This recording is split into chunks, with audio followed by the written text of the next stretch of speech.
Best one right here. Joy Taylor is joining me. NBA draft last night. That's okay.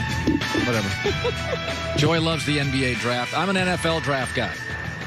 Love the NFL draft. I love the NFL draft. Oh, all night long. I can go. Last night, I got my iPad, whatevs, and I had NFL mock drafts, and then I had NBA draft, and I was as close to heaven as I can be. I love mock drafts. I think it is. I like building stuff. Yeah. So I like looking at teams and think, okay, let's get a right tackle, let's get a Sam linebacker. And I just think, I don't know why it is. I have a buddy years ago that lives in Los Angeles. He goes, when I first listened to you, he goes, I didn't know anybody that watched the NFL draft.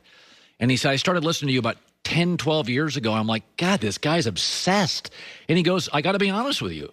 I gave it a look one weekend. I'm like, oh, I get it. I get what you're into with the draft. Like, you're just building you're like your own fantasy football guy. Well, also, like, yes, and the draft is hope. And it's, it's all new, and you like the fit, and everyone loves their pick, and right.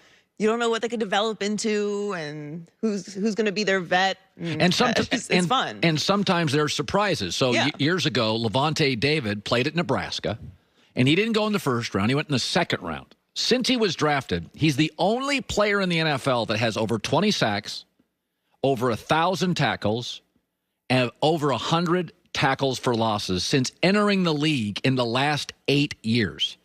So now he was a second-round pick. He wasn't a fourth-rounder or a fifth-rounder.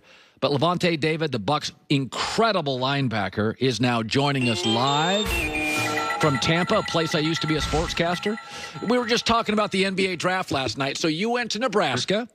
And do you remember draft day? Were you nervous? How did it go for you and your family? Yeah, I remember draft day. Draft day was a real, one of those days where you'll obviously never forget. I was hearing a lot of buzz that I might go the first day, first round. So I had a little hopes for myself going the first day. But for sure, I felt like I was going the second day, whether it's second round, third round. And then I just had a big family gathering. My family was over. And we were just waiting for my moment to get called, my name to get called, and it ended up happening, man. I just remember I just ran over to my mom and I hugged her. I gave her a big hug, and just a feeling that she would never forget. Yeah, it changed your life, by the way. That's what's so great about the draft. You take young kids, you play high school football, and none of us have any money when we're 17, 18, 19, then suddenly you're a millionaire, and it's a pretty amazing thing. Now, Tampa's had talent, Lavonte. You guys have had talent for years. That's not the issue. It's been kind of getting the quarterback right, cutting down on the mistakes. Is this the most talented team you've ever been on in Tampa? I would think so. I'm trying to think. Like you said, we have a lot of talent that came through here. We just wasn't able to put it all together. But, from this year, the main thing is just, like you said, just getting rid of those mistakes.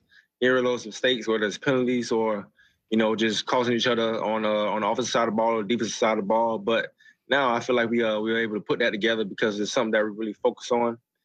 And as far as talent-wise, man, I think we probably had the best talent from top down on each position. And it's really fun to be a part of. I mean, guys are really talented, and they also just know the game of football, so that's the main thing as well.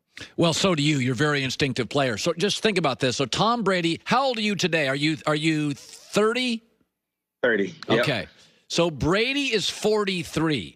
So he was graduating high school, and you were just going into, kindergarten? How many years of high school are there?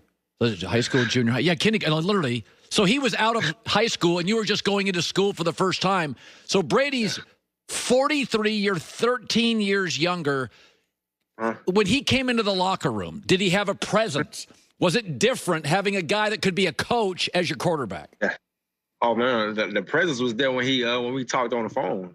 I couldn't believe it. I'm talking to Tom Brady right here. This is, a legend. This is a legend. He calling me, wanting to talk to me, and it was incredible. But the main thing was he just wanted to get it across. It's just like, he's fun. He's happy to come and join our locker room. He's happy to be a part of it. And he said it's going to be a fun year. And it's just been awesome just watching him, the way he move around, the way he carry himself.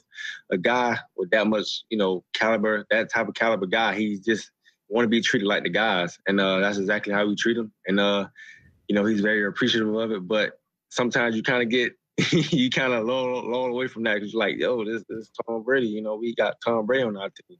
But, you know, at the same time, you know, he come here and trying to get the job done. At the same time that we know why he's here. He's here to help us win football games. And so far we've been doing that. So when you bring Antonio Brown on, he's obviously wildly talented. So let's go back to Antonio Brown's first practice with the Buccaneers. I mean, we know Mike Evans. We know Chris Godwin. We know Gronk. We know. But his first practice, was there a play or a moment initially where you're like, whoa, this guy can play? Yeah, I mean, every time you talk about Antonio Brown, you always hear he's a hard worker. He's a guy who takes practice, you know, real serious. He's always full speed in practice. So I'm like, I've been hearing it a lot. So I really want to see it. I want to see it, and I can't wait till he get out on the field. So we done in walkthrough. And it's a walkthrough period, and he's running full speed. I'm like, oh, that's what you're gonna get. That's the guy you're gonna get. Yeah. Like every time he catches the ball, he's running all the way to the end zone, and everything is like basically like game mode. You know, he's catching the ball on the sideline. He's doing his Tony toe tap thing. You know, he's celebrating. He's out there having fun. That is something you love to see because when you see it after you hear about it and you actually see it, like, man, you understand why he's one of the great receivers in this game. So now I got to ask a question. So Joy just did a story where Bruce Arians said, I'm giving the guys some days off. My team is tired. And I said, tired? You didn't even have a preseason. You're the deepest team in the league. So explain to me, Bruce Arians said, we're worn out. Is it because of all these primetime games?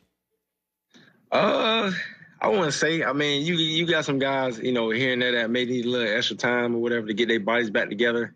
You got some guys to recover for some nicks and bruises in there. But, you know, Coach, he threw us a bone. You know, we got some veteran guys on the team who, you know, kind of, you know, he's look out for a little bit. So kind of threw us a bone. You know, he showed love. And me, you know, obviously being a football player, I'm going to take that. Yeah. You know, we all know it's a long season.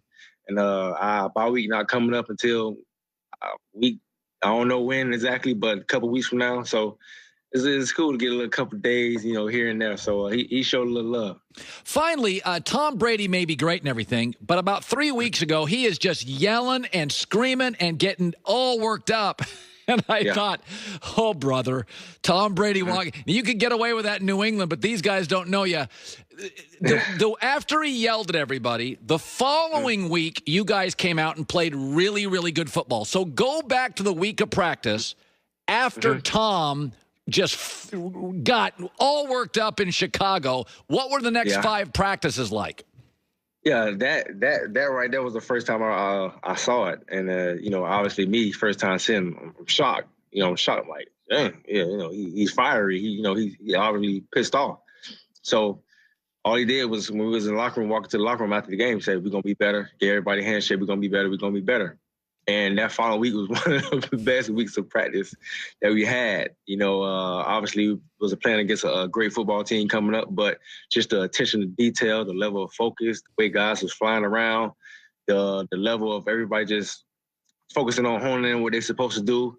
Because, you know, obviously, and it showed that following week, you know, so we didn't have no penalties in that game. And that's the game right. Before, where he was obviously, you know, pissed off about, we had, I want to say 12 or 13. So that was obviously something we fixed throughout the week. And once you see when everybody's focused, everybody's locked in. And unfortunately, that's what it had to take for him to get fired up and yell at people to be able to do that. But, you know, so far, you know, we've been trying to stay on that same path. Yeah, no, you're right. They didn't have penalties for next couple of weeks after that. Lavonte David, the pride of the Nebraska Cornhuskers, a great NFL player on his way to a remarkable career. And I appreciate you stopping by the show, bud. Appreciate you guys for having me. Thank you, man. Lavonte David, he is a rock star in Tampa on that defense. Todd Bowles, great defensive coordinator as well. Jonathan Vilma's going to stop by. If you've not heard, Klay Thompson torn Achilles. He'll be out again this year, which is really rough news for the Warriors, who had it was about a 5-6 year run of being the best, most exhilarating team, and really a generationally unique team. They kind of changed basketball. They really did change basketball. So it kind of shifted from a mid-range game and a center game to a three-point shooting game, and they were at the forefront of it. But KD left. Steph is getting older. Draymond's out of his prime. Wiggins is a trade piece. Clay now for the second straight year is out for the year. So it's the dynasty part is absolutely over because you're not going to build it up quickly in the Western Conference through the draft. You can hope for free agency, but Giannis this morning, to me, you scratch off the Warriors. If I'm a Milwaukee Buck fan, I actually take a sigh of relief today because I take the Warriors.